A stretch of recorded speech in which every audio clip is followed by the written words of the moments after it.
Kenalkan, kami dari mahasiswi Teknik Industri semester 6 dan kami mendapat tugas untuk mewawancarai UMKM. Dan kami memilih kedai Uber untuk yang kami wawancarai.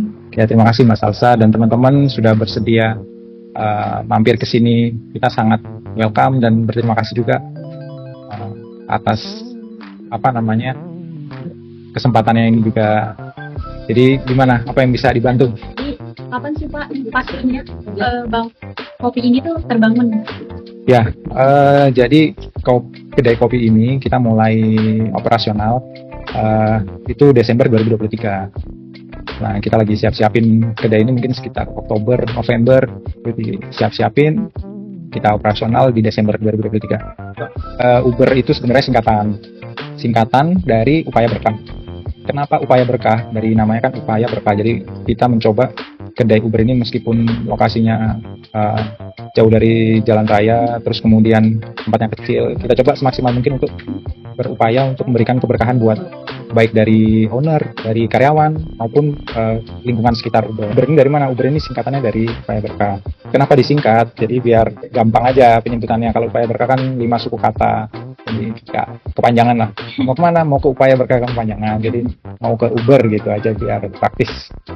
Ya gitu kira-kira. Nah, selaras dengan namanya tadi ya, upaya berkah. Jadi kita coba memberikan memberikan keberkahan juga buat lingkungan sekitar dengan 2 program. Di Uber punya 2 program. Yang pertama kita namain jadi Uber Gita, dan yang kedua Uber Olga. Uber Gita adalah Uber berbagi cerita. Intinya sharing dari praktisi ke teman-teman Uber yang mau menggeluti bidang itu atau mau mencoba bidang itu. Nah, itu kita kolaborasi dengan narasumber-narasumber tentunya yang praktisi, benar-benar praktisi yang benar-benar sudah menerapkan itu. Jadi nggak hoax lah, yang dia sampaikan benar-benar yang dia lakukan. Yang dulu pertama sharing terkait beasiswa S2. Kemudian berikutnya sharing terkait hobi menulis, bagaimana mengubah sekedar hobi bisa menghasilkan. Terus kemudian kemarin itu ada terkait PowerPoint, bagaimana membuat PowerPoint yang menarik, terus dan bisa menghasilkan, bahkan menghasilkan dolar. Jadi Uber kita itu konsepnya sharing terkait soft skill, hard skill teman-teman. Nah, untuk yang Uber Olga itu terkait jasmani, bagaimana agar sehat, mental sehat gitu ya. Nah, dengan olahraga event pertamanya itu terkait turnamen Mobile Legends, e-sport. Itu kita kolaborasi sama teman-teman lingkungan sini yang membantu kedai Uber untuk menjalankan itu. Terus yang kedua kemarin event Fun Run, itu kolaborasi dengan Karang Taruna Kelurahan Jadi Cepaka.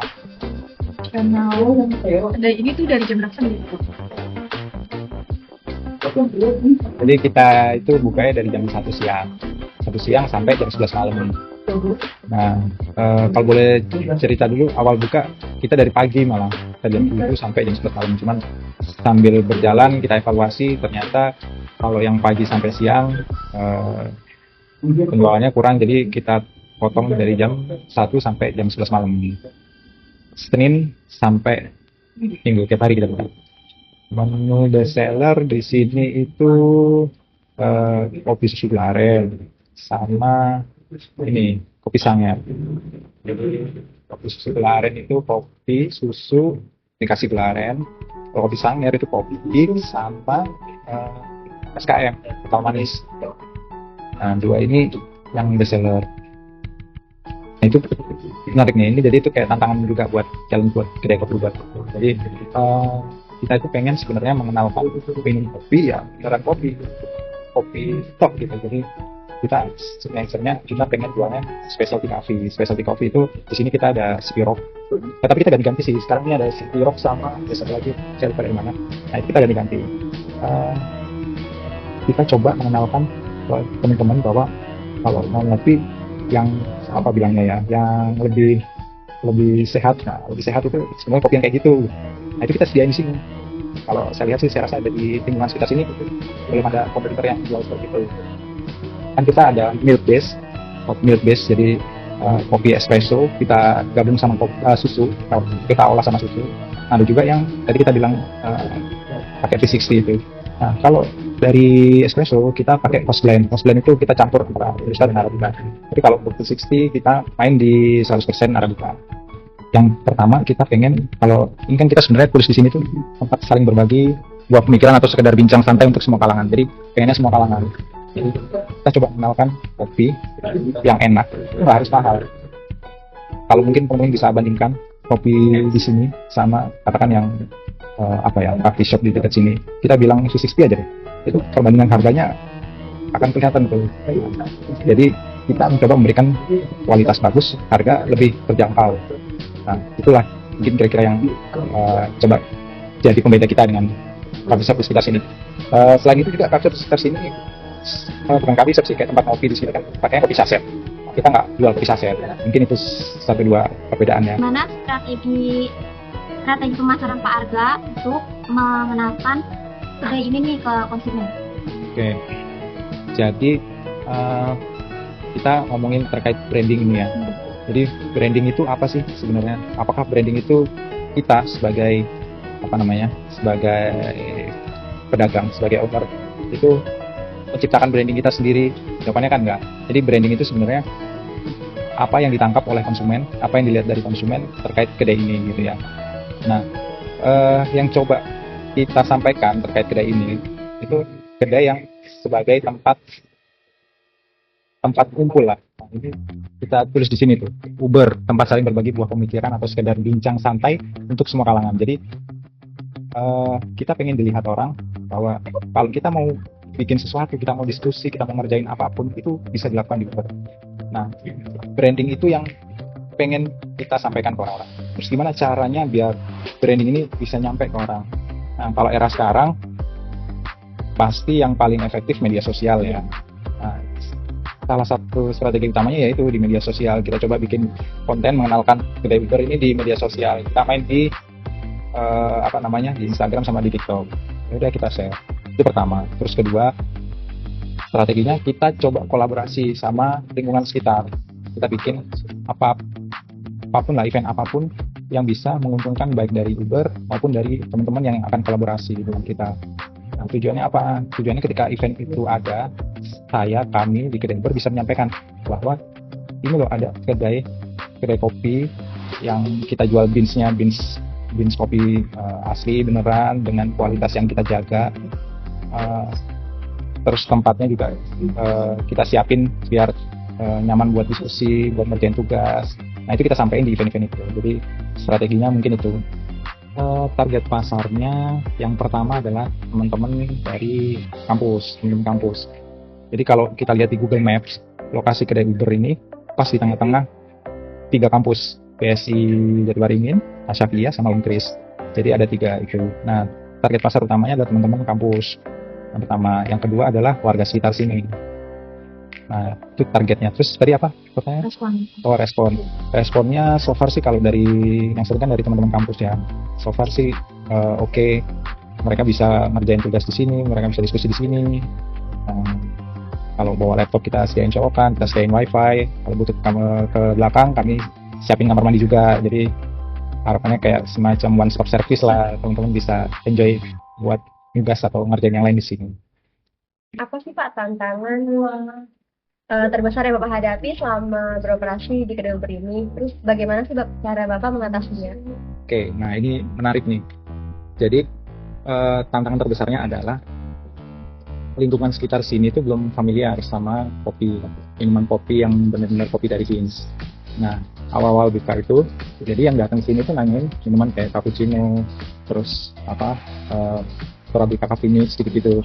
Nah, sedangkan di sini konsepnya kami nggak jual minuman saset. Jadi kami jualnya minuman yang benar-benar dari biji kopinya yang kita olah ya, benar-benar kopi asli gitu, bukan minuman saset. Nah, itu jadi tantangan tersendiri karena kalau dari harga minuman saset itu cenderung lebih rendah kan daripada yang beneran biji kopi kita olah sendiri gitu ya. Nah, itu tantangannya di situ, mengenalkan bahwa biji kopi yang kita pilih itu beneran enak dan ya itulah dari teman-teman di sini tuh belum begitu mengetahui. Ya, nah itu tantangan tersendiri. Dan begitu datang dia akan membandingkan tuh harga cappuccino di sini sama cappuccino di Warmindo misalkan. Nah, cappuccino saset tentu harganya lebih rendah kan. Nah, itu jadi tantangan tersendiri. Terus gimana cara mengatasinya ya? Kita terus kita coba bikin konten awal-awal terkait kopi. Jadi yang kita bikin konten kan itu konten kopinya aja. Jadi bukan konten yang lain tapi konten terkait kopi. Itu salah satu strateginya. Kemudian kita bikin event-event Jadi event-event kita kumpulin orang ke sini, terus kita sampaikan kita tuh jualan kopi ya, bukan minuman yang misalnya kopi yang seperti ini, bukan kopi yang seperti ini. Nah, itu lewat event-event gitu kita sampaikan. Paling itu sih strateginya. Jadi selama 1 tahun itu nggak ada penjualan yang stabil setiap bulannya segitu-segitu, nggak. Jadi namanya bisnis, mungkin teman-teman yang udah menggeluti bisnis atau nantinya juga akan merasakan itu. Jadi kalau di bisnis itu nggak ada istilahnya stabil tiap bulan sama terus, itu kemungkinannya kecil. Jadi pasti fluktuatif. Tapi fluktuatifnya harus kita maintain biar nggak drop, biar nggak turun. Nah, selama setahun ke belakang, alhamdulillah sih ada progres, ada kenaikan. Ya, itu tidak stabil tapi kita maintain biar grafiknya ada peningkatan gitu. Ya, seperti itu mungkin. Boleh tahu awal buka usaha ini modalnya modal pribadi Bapak sendiri atau menggunakan investor atau bagaimana itu Pak? Ya, terkait permodalan, ini saya buka opsi untuk investor. Jadi modal dari saya itu kemudian dipadukan dengan yang dari investor. Nah, investornya waktu itu gimana saya carinya? Ya kebetulan dari teman-teman lingkungan terdekat. Jadi saya tawarin ada opsi buka usaha ini gitu. Namanya bisnis itu pasti akan ada kompetitor. Kadang kita buka bisnis sebagai kompetitor orang lain gitu kan. Jadi gimana caranya untuk mengatasi kompetitor? Ya kita harus selalu upgrade skill, upgrade apapun lah harus kita perbaikin. Kalau ini sekarang kita coba dalam hati bagaimana kita bisa menyajikan kopi dengan tampilan yang seperti di coffee shop lah. Nah, ini kita lagi belajar juga. Terus ke depan gimana ya? Kita kan belajar terus apa yang baru, apa yang bisa kita upgrade.